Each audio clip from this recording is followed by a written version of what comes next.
नितेंद्र सिंह राठौर जी। सभापति महोदय, मैं मांग संख्या 44 और 27 के अनुदान मांगों के कटौती प्रस्ताव पर अपनी चर्चा रख रहा हूं। सबसे पहले तो आपका धन्यवाद कि मुझे इस सत्र में पहली बार बोलने का अवसर मिला है।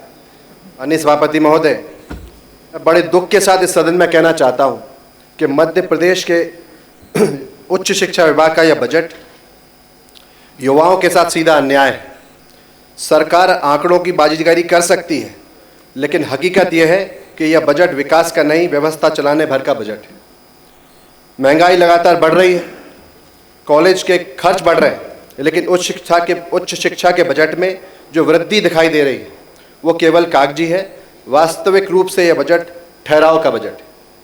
माननीय सभापति महोदय, प्रदेश के शासकीय महाविद्यालयों में हजारों पद रिक्त पड़े, असिस्टेंट प्रोफेसर नहीं है, प्रयोगशाला सहायक नहीं है, लाइब्रेरियन नहीं है, और सरकार कहती है कि शिक्षा की गुणवत्ता बढ़ रही है। क्या अतिथि विद्वानों के भरोसे प्रदेश का भविष्य बनाया जाएगा? क्या युवाओं का भविष्य संविदा पर चलेगा?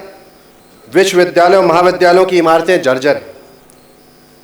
SC, ST, OBC छात्रों की छात्रवृत्ति समय पर नहीं मिल रही।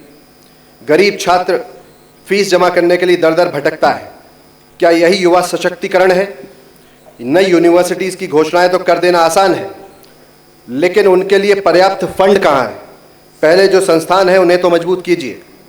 माननीय सभापति महोदय, रिसर्च के नाम पर राज्य विश्वविद्यालयों को नाम के लिए राशि दी जा रही है। राष्ट्रीय स्तर पर प्रतिस्पर्धा की बात करते हैं, लेकिन संसाधन देने में सरकार पीछे हट जाती है। और सबसे गंभीर सवाल है कि डिग्री देने वाली व्यवस्था तो बना दी, लेकिन रोजगार देने वाली व्यवस्था कहाँ है? उच्च शिक्षा का उद्देश्य केवल प्रमाण पत्र देना नहीं, बल्कि युवाओं को आत्मनिर्भर बनाना है। इस बजट में इंडस्ट्री लिंक्ड शिक्षा, स्किल, स्टार्टअप, प्लेसमेंट, इन सब पर ठोस रणनीति नजर नहीं आती। यह बजट युवाओं की आकांक्षा के साथ न्याय नहीं करता और ज्ञान की दिशा में आगे भी नहीं ले जाता। यह बजट केवल घोषणाओं का दस्तावेज बनकर रह गया है।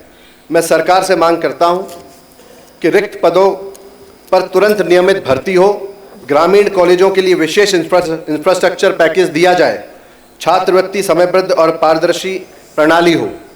सरकार के लिए शायद उच्च शिक्षा प्राथमिकता नहीं, बल्कि औपचारिकता बनकर रह गई है। प्रचार में करोड़ों खर्च हो सकते हैं, लेकिन प्रोफेसर्स की भर्ती के लिए खजाना खाली हो जाता है। सरकार कहती है कि वह ज्ञान की अर्थव्यवस्था बना रही, लेकिन सच्चाई यह है कि हमारे विश्वविद्यालय संस्थानों के अभाव में संघर्ष कर रहे हैं।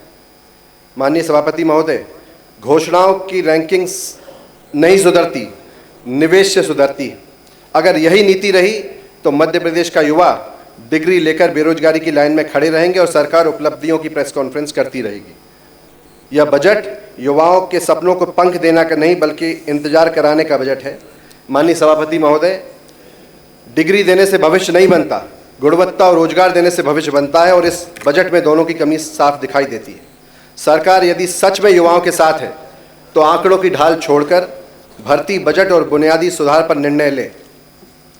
माननीय सभापति महोदय, मैं निवाड़ी जिले से आता हूं, और निवाड़ी जैसे नवगठित जिले में उच्च शिक्षा व शिक्षा आज भी संसाधनों के अभाव से जूझ रहे हैं। शासकीय महाविद्यालयों में पर्याप्त स्थायी प्राध्यापक नहीं है।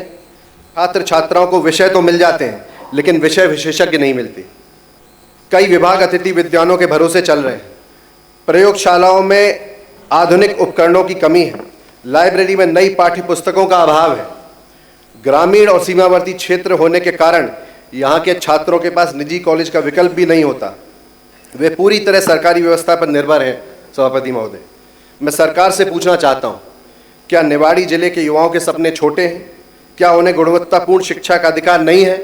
माननीय सभापति महोदय, यदि उच्च शिक्षा व शिक्षा का बजट वास्तव में युवाओं के लिए होता तो निवाड़ी जैसे जिलों के कॉलेजों को विशेष पैकेज दिया जाता, लेकिन आज भी वहाँ बुनियादी ढांचे और स्थायी भर्ती की प्रतीक्षा है। मैं अंत में माननीय शिक्षा मंत्री जी से भी मांग करना चाहता हूँ अपने विधानसभा क्षेत्र के लिए, और मैंने एक सूची आपको भेजी भी है।